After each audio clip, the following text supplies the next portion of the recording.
बंटवारा 1947 सनी देओल की फिल्म आपने देखी ली होगी, और जब फिल्म आपने देखी होगी तो क्या आपको ये नहीं लगा कि फिल्म भारत में बनी है, लेकिन इसकी जो पटकथा है यानी स्क्रिप्ट जो है वो लाहौर से मंगवाई गई है? क्योंकि सनी देओल को देख के तो ये लगा कि एक आदमी बंटवारा रोकने निकला था, लेकिन निर्माता ने उन्हें उसी पटकथा में ऐसा उलझा दिया कि बेचारे बेटे का करियर संभालते संभालते अब उनको इतिहास संभालना पड़ रहा है। और जो रही सही कसर थी वो आमिर खान के प्रोडक्शन हाउस ने कर दी, यानी बंटवारा 1947। इस फिल्म में ये अंदाजा था कि इसमें आपको एक संदेश देखने को मिलेगा, इंसानियत होगी, भाईचारा होगा। ये हमें सब पता था कि ये सारे एलिमेंट होंगे। जब हमने ट्रेलर देखा था तो हमें और आपको ये समझ में आ गया था, लेकिन ये अंदाजा दोस्तों नहीं था कि भाईचारे की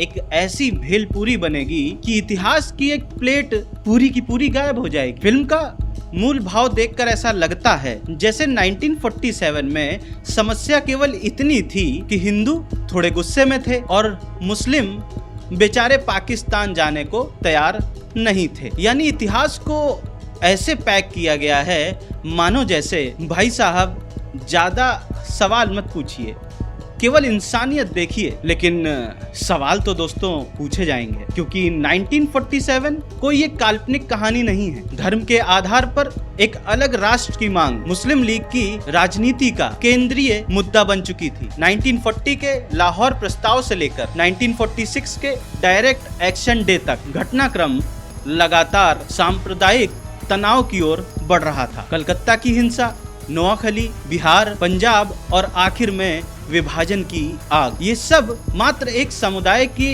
हिंसा की कहानी नहीं थी। और यहाँ बता दूं कि हिंसा दोनों तरफ हुई थी, और हिंसा की जो आग थी उसने आम लोगों को झुलसाया था, उसकी कीमत आम लोगों ने चुकाई थी। लेकिन इस फिल्म को देखते देखते कई जगह ऐसा लगता है कि इतिहास के कैमरे ने एक तरफ का कैमरा बंद ही कर दिया था। अब यहाँ जरा आप 1947 का जो दूसरा पहलू था उसको भी याद करना पड़ेगा। और अगर कहानी ये है कि एक समुदाय ने दूसरे समुदाय को मार मार के इस देश से भगा दिया था, तो पार्टीशन के बाद करोड़ों मुसलमान भारत में कैसे रह गए? और इसका जवाब है क्योंकि वास्तविकता जो है वो काफी जटिल थी, और भारत में कई मुसलमानों ने यहाँ रहना चुना और पाकिस्तान जाने का विकल्प नहीं अपनाया। और शायद इसीलिए विभाजन को हिंदू बनाम मुसलमान बनाना और उसको दो लाइन की कहानी में पेश करना इतिहास के साथ न्याय नहीं होगा। और अब बात करते हैं फिल्म के उस भावुक संसार पर, जहां हमको आपको ये बार बार बताया जाता है कि देखो भाई,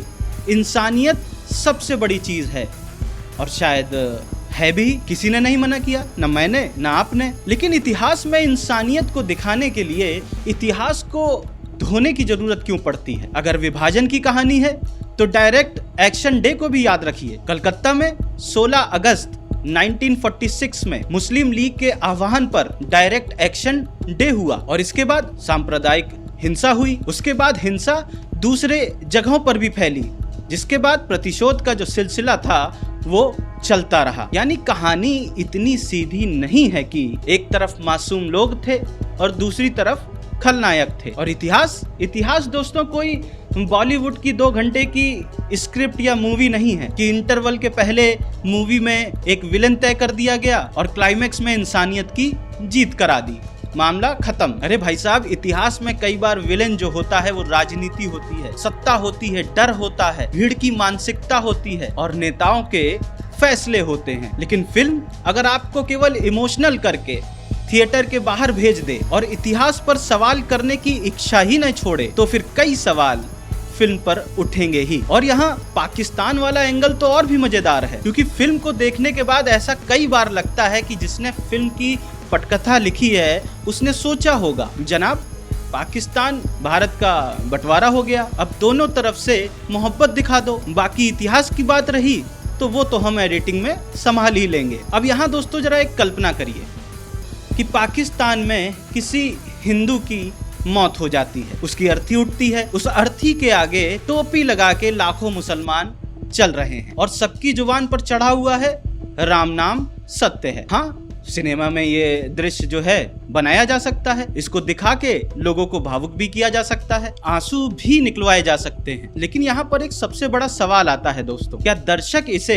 1947 की सामान्य सामाजिक वास्तविकता के रूप में स्वीकार कर लें? और अगर इसका जवाब हाँ है तो फिर इतिहास की सारी किताबें दोस्तों बंद कर दीजिए, जला दीजिए, क्योंकि फिर इतिहास की कोई जरूरत नहीं। अगर जरूरत है तो एक अच्छे बैकग्राउंड म्यूजिक की, और यहीं से इस फिल्म यानी बंटवारा 1947 की सबसे बड़ी समस्या नजर आती है। क्योंकि भाईचारा अगर आपको दिखाना है जरूर दिखाइए, मुस्लिम किरदारों में इंसानियत दिखानी है जरूर दिखाइए, हिंदू किरदारों में इंसानियत दिखानी है उसको भी दिखाइए, लेकिन किसी एक समुदाय को देवदूत और दूसरे समुदाय को खलनायक दिखाना बंद करिए। क्योंकि 1947 में मुसलमान भी मरे थे, हिंदू भी मरे थे, सिख भी मरे थे, सबके घर उजड़े थे, ट्रेनों में लाशें भर भर के आई थी, महिलाओं ने भयावह यातनाएं झेली थी, हजारों लाखों बच्चे अनाथ हुए थे, लोग अपनी जमीन, दुकान, खेत, घर और पुश्तैनी मोहल्ले छोड़कर चले गए थे। और ये मानव इतिहास की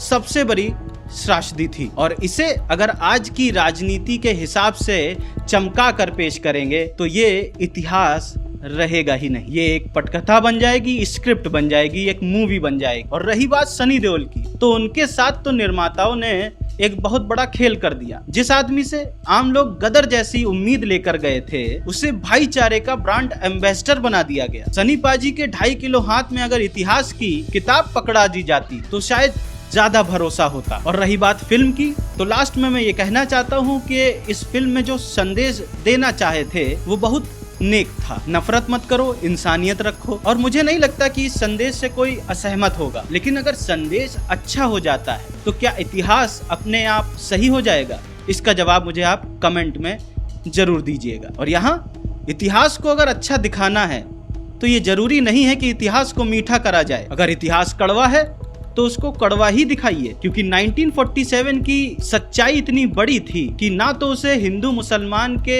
नफरत में लपेटा जा सकता है और ना ही सिर्फ हम सब भाई भाई थे वाली कहानी में। और फिल्म का जो लास्ट सीन था उसको देखकर मन में सिर्फ एक ही ख्याल आया, इतना सब दिखाने के बाद भी अगर इतिहास ये कहे मुझे मत छेड़ो मैं बहुत पुराना हूँ, तो फिल्म वालों ने और फिल्म ने जवाब दे दिया होगा, कहा होगा कि कोई बात नहीं, हम इतिहास नहीं बदल रहे हैं, बस हम इतिहास का मेकअप कर रहे हैं। और उसके बाद थिएटर में पर्दा गिरता है, दर्शक बाहर निकलते हैं और मन में एक ही बात आती है, फिल्म भारत में बनी है या फिल्म की जो पटकथा है वो लाहौर से मंगवाई गई। क्योंकि भाईचारे का जो संदेश है वो अपनी जगह है, लेकिन इतिहास की आत्मा को थोड़ा तो ऑक्सीजन दे देते साहब। क्योंकि इस फिल्म को देखने के बाद कम से कम मेरे मुंह से तो यही निकला, राम नाम सत्य है। आशा करता हूँ वीडियो आपको पसंद आया होगा। वीडियो पसंद आया हो तो किन्हीं 2 लोगों को शेयर जरूर करिएगा। हमारा एक व्हाट्सएप चैनल है, अगर आप उसको फॉलो कर लेंगे तो इस तरह के वीडियो, बाकी खबरें